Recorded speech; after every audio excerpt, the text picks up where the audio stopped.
Le chef de la défense philippin a annoncé la suspension des exercices de patrouille en mer de Chine méridionale menés conjointement avec les États-Unis. Il s'agit de la première interruption concrète dans la coopération de défense bilatérale entre les deux pays.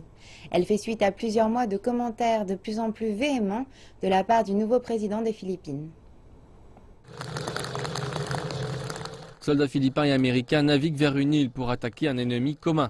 C'est un scénario imaginé, mais la coopération militaire est la pierre angulaire du partenariat vieux de plusieurs décennies entre les Philippines et les États-Unis. Un nouvel accord militaire signé en 2014 était supposé renforcer davantage ces liens, mais il est menacé et ces jeux militaires pourraient bien être les derniers pendant un moment. Je vous signale maintenant que ce sera le dernier exercice militaire conjoint entre les Philippines et les États-Unis. Le dernier.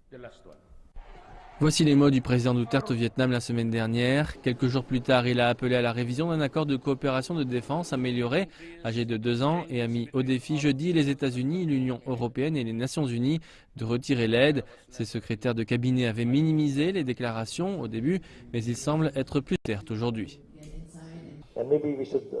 Peut-être que nous réévaluerons la situation. Avons-nous des avantages? Avons-nous ce que nous devrions avoir de l'Alliance ou des Américains? Est-il temps pour nous de chercher d'autres sources pour notre matériel? Cela fait partie de cette évolution.